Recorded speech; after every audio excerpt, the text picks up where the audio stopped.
Swastiastu, Namo Buddhaya, Salam Kebajikan. Bapak Ibu sekalian, saya akan sampaikan update terkini identifikasi temuan dari 7 jenazah di Bekasi, Jawa Barat yang ditemukan pada hari Minggu ini, pada hari ini tanggal 26 September 2024 pukul 15 tadi, tim gabungan telah berhasil mengidentifikasi 5 jenazah, yaitu 1. Jenazah nomor PM 0047 cocok dengan data AM nomor 004, teridentifikasi sebagai Muhammad Farhan, laki-laki 20 tahun, alamat Gang Makam Pedurenan, RT 01 RW 02, Kelurahan Pedurenan, Kecamatan Mustika Jaya, Kota Bekasi, Jawa Barat, berdasarkan DNA, sidik jari, data gigi, ciri medis, dan properti. 2.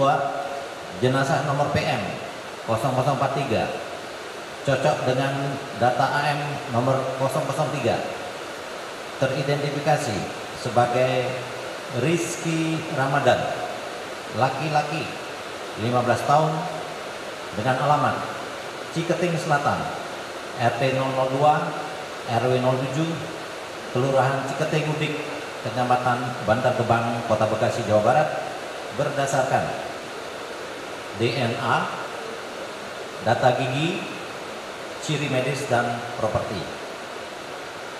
Ketiga, jenazah nomor PM 0044 cocok dengan data AM nomor 007, teridentifikasi sebagai Rido Darmawan, laki-laki 15 tahun, alamat Kampung Gedung Gede, RT 03 RW 016, Kelurahan Setia Mekar, Kecamatan Tambun Selatan, Kabupaten Bekasi, Jawa Barat, berdasarkan DNA, data gigi, ciri medis, dan properti. Nomor 4, jenazah nomor PM 0046 cocok dengan data AM nomor 005, teridentifikasi sebagai Reski Dwi Cahyo, laki-laki 16 tahun, alamat Ciketing Selatan, RT 003 RW 07, Kelurahan Ciketing Udik, Kecamatan Bantar Gebang, Kota Bekasi, Jawa Barat, berdasarkan DNA, data gigi, ciri medis, dan properti. 5. Jenazah nomor PM 0049 cocok dengan data AM nomor 006, teridentifikasi sebagai Vino Satriani, laki-laki 15 tahun, alamat Kampung Kelapa 2, RT 008 RW 09, Desa Pedurenan, Kecamatan Mustika Jaya, Kota Bekasi, Jawa Barat, berdasarkan DNA, data gigi, ciri medis, dan properti. Dengan demikian, saat ini seluruh jenazah yang ditemukan telah teridentifikasi. Demikian update hasil kegiatan kami sampaikan. Jakarta, 26 September 2024, atas nama Kapusdokes Polri, Karodokpol. Selesai. Wassalamualaikum warahmatullahi wabarakatuh. Om Santi Santi Santi. Baik, terima kasih Bapak Karungkit dan Bapak Karodokpol. Mungkin ada yang ingin ditambahkan, Ibu Karo Labdokes? Cukup. Oke. Baik, rekan-rekan, untuk penjelasan tentang proses identifikasi terhadap 5 jenazah lainnya, setelah kemarin 2 sudah dijelaskan. Selanjutnya kami memberikan kesempatan. Oke, ya. Jadi hari ini juga akan dilakukan penyerahan lanjutan. Kemarin sudah 2 diserahkan ke keluarganya.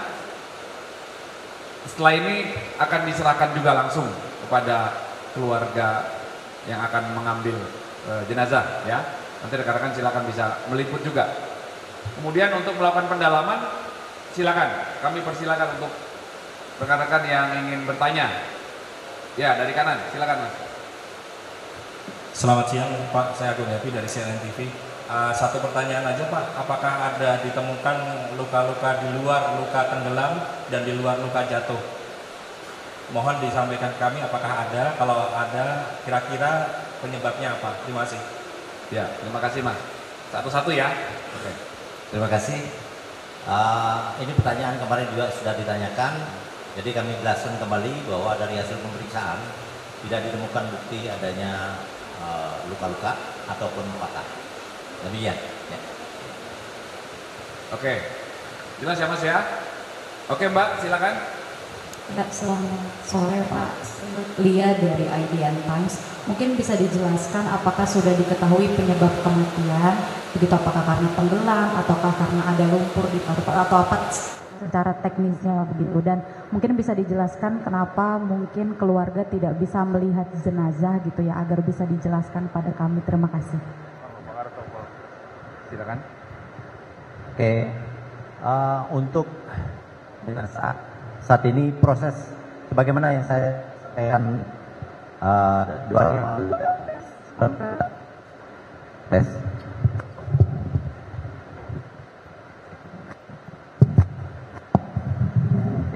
Oke, terima kasih. Sebagaimana yang sudah kami sampaikan sebelumnya bahwa penentuan untuk penyebab kematian masih berproses, ya. Karena ini kan penuh analisa, mengumpulkan bukti-bukti dari semua pemeriksaan, baik pemeriksaan luar, pemeriksaan dalam, laboratorium, dan seterusnya. Itu jawabannya. Kemudian untuk yang pertanyaan kedua, tadi kenapa keluarga tidak boleh? Ya, ini juga sudah kami sampaikan pada kesempatan yang sebelumnya, namun kami tegaskan bahwa memang dalam prosedur identifikasi, ya, apalagi dengan jenazah yang sudah beberapa lewat dari 24 jam, ada proses pembusukan, itu SOP kami tidak membenarkan adanya keluarga melihat dulu karena menimbulkan bias nanti. Jadi SOP kalau kita berikan itu melanggar SOP kami, ya, sehingga nanti sesuai dengan SOP ini keluarga harus melaporkan ciri-ciri orang yang hilang, gitu ya. Detailnya orang hilang, kemudian di satu sisi kepada satu tim antemortem namanya, ini dikumpulkan, di satu sisi ada tim lagi yang memeriksa jenazah, ya. Nah, ini yang kemudian baru prosesnya rekonsiliasi, mencocokkan, apakah ini cocok, ya, yang mana cocok dengan si A, cocok dengan data antemortem dengan data postmortem yang mana. Nah, itu prosedur yang kami jalani, ya, dan itu juga prosedur secara internasional sudah diakui. Jadi kita mengikuti prosedur itu, ya. Demikian jawabannya. Oke.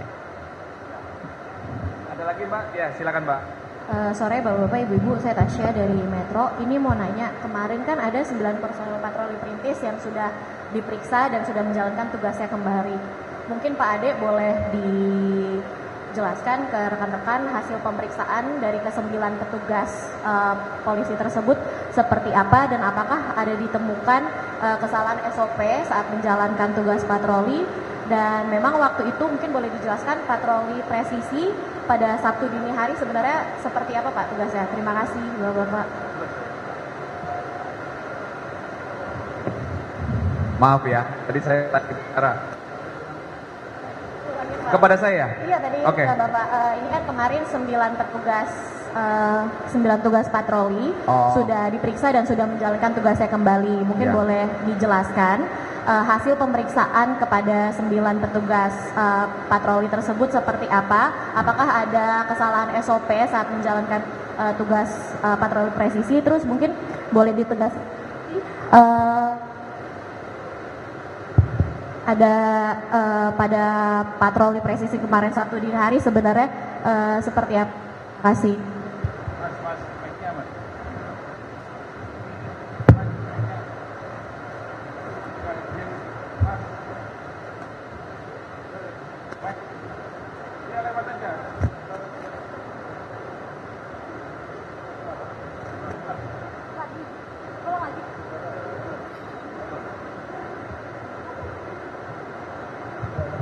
Baik. Jadi hal ini merupakan bagian dari komitmen ya. Komitmen Bapak Kapolda Metro Jaya untuk melakukan pengusutan atau pengungkapan peristiwa yang berawal dari adanya temuan 7 jenazah. Jadi ada peristiwa penemuan 7 jenazah, ini masih dilakukan penyelidikan. Penyelidikan adalah serangkaian upaya tim penyelidik, dalam hal ini Satreskrim Polres Metro Bekasi Kota, untuk mendalami apakah dari peristiwa itu ada dugaan tindak pidana atau tidak. Kemudian dalam rangkaian peristiwa yang setelah didalami itu ada tindak pidana lainnya, yaitu ditemukannya beberapa jenis sajam yang akhirnya telah ditetapkan 3 orang tersangka.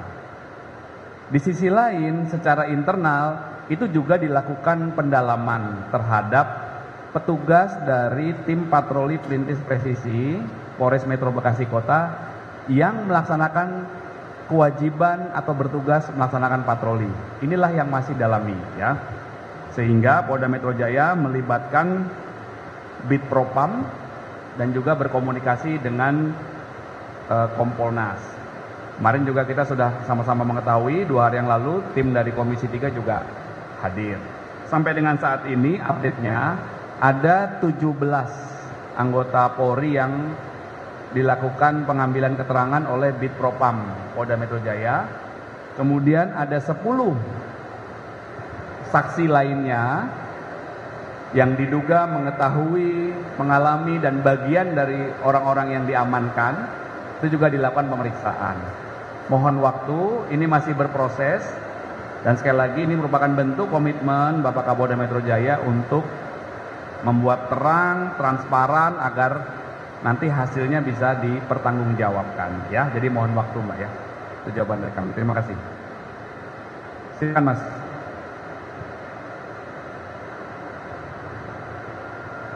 Tes. Ya, izin Pak, ingin menanyakan untuk Pak Ade terkait tadi yang lanjutan dari pertanyaan tadi, jika terjadi kesalahan prosedur dalam pelaksanaan patroli, itu sanksi yang diberikan kepada petugas seperti apa ya Pak ya? Mungkin yang sanksi yang akan diberikan. Yang kedua, adakah indikasi implicit bias Pak? Dalam proses implicit bias Pak, maksudnya dalam proses patroli tersebut adakah pelanggaran-pelanggaran yang mungkin dilakukan? Terus juga ada dugaan-dugaan bahwa kan masalahnya tawuran ini belum terjadi ya Pak ya, tetapi sudah dilakukan patroli sehingga memunculkan chaos di situ Pak. Apakah ada implicit bias yang mungkin terjadi dalam patroli tersebut begitu? Untuk Pak Karungkit dan Pak itu menanyakan Pak terkait sudahkah dilakukan pemeriksaan Pak untuk kemungkinan adanya kandungan minuman keras atau narkoba di dalam ketujuh jenazah tersebut Pak. Terus untuk itu tadi walaupun masih dalam proses, apakah ada kemungkinan tadi kan tidak ada luka luar dan luka patah tulang ya Pak ya, mungkin ya sudah dijelaskan kemarin. Apakah ada di dalam paru-parunya ada air atau seperti apa yang memungkinkan bahwa penyebab kematiannya karena tenggelam? Itu Pak, terima kasih. Baik, kami persilakan pertanyaan terakhir dijawab dulu. Oke, siap. Oke, terima kasih. Terkait dengan dugaan adanya pengaruh narkotika ya. Sebagai seorang expert ahli forensik, kami sudah melaksanakan semua pengambilan sampel termasuk kemungkinan ini. Ya, seperti yang saya sampaikan tadi, data sedang berproses dan dikumpulkan, nanti akan dianalisa oleh tim ini. Ya, itu akan disampaikan nanti pada saatnya kalau sudah jadi satu kesatuan hasil otopsi. Oke. Ya, termasuk yang paru itu, ya. Ya. Dari semuanya data-data baik pemeriksaan luar, pemeriksaan dalam, pemeriksaan laboratorium akan dia analisa jadi satu kesatuan, sehingga kita bisa memastikan penyebabnya apa. Ya. Seperti itu. Prosesnya berapa lama ya Pak biasanya untuk kasus-kasus seperti ini Pak? Ini teknis seperti yang saya sampaikan tadi. Ini teknis, kemudian hasil-hasil ini tentu perlu analisa ya, analisa oleh tim ini. Mungkin berapa hari ke depan ini saya kira tidak terlampau lama kita bisa menyampaikan hal itu melalui penyidik tentunya. Karena sebagai ekspert semuanya adalah permintaan penyidik. Kemudian kita kembalikan informasi kepada penyidik. Nanti atas izin penyidik kalau kita mau sampaikan nanti domain dari penyidik. Saya kira gitu. Ya. Oke, ya, baik, terima kasih. Selanjutnya kami izin menjawab terkait masalah patroli. Rekan-rekan, bahwa tugas dari Polri salah satunya adalah memelihara Kamtibmas. Cara bertindak, yang pertama kegiatan preventif atau penangkalan, yang kedua kegiatan preventif, yang ketiga kegiatan represif atau penegakan hukum. Patroli dilakukan setiap hari dan setiap saat oleh Polda Metro Jaya dan jajaran. Di data kami setidaknya rata-rata setiap bulan itu ada 12.000 kali patroli. Jadi masyarakat tidak perlu khawatir, polisi ada di mana-mana 24 jam. Nah, terkait dengan peristiwa ini, maka hal inilah yang dilakukan pendalaman oleh pihak Propam. Apakah pelaksanaan patroli yang dilakukan oleh tim patroli presisi ini ada dugaan pelanggaran disiplin atau dugaan pelanggaran pidanakah? Inilah yang masih berproses ya. Mohon waktu rekan-rekan. Izin Pak, terkait tadi Bapak bilang bahwa ada beberapa pemeriksaan yang dilakukan dan beberapa saksi sudah diperiksa ya Pak ya. Ini kan tadi yang apakah dalam proses patroli itu Pak sudah juga dilakukan misalnya mitigasi bencana jika sewaktu-waktu terjadi situasi kritis Pak, seperti yang terjadi di Bekasi. Misalnya ketika ditemukan adanya korban yang dalam situasi kritis, maka ada mitigasi selanjutnya yang dilakukan oleh petugas sehingga korban tidak mengalami kematian. Apakah itu sudah diatur dalam SOP atau seperti apa Pak? Ya, jadi setiap petugas yang melaksanakan tugas itu sudah dibekali dengan SOP ya. Dan saat peristiwa tersebut ada 4 orang warga yang diselamatkan oleh tim patroli perintis presisi.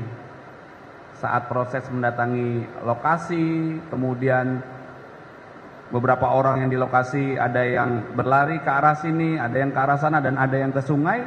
4 orang ini diselamatkan. Jadi itu merupakan perlindungan kepada kemanusiaan, pertolongan pertama kepada korban, perlindungan terhadap keselamatan harta dan benda orang lain di lingkungan saat lokasi patroli itu menjadi prioritas dari setiap petugas kepolisian yang melaksanakan patroli ya. Oke, terima kasih. Ada lagi rekan-rekan? Cukup.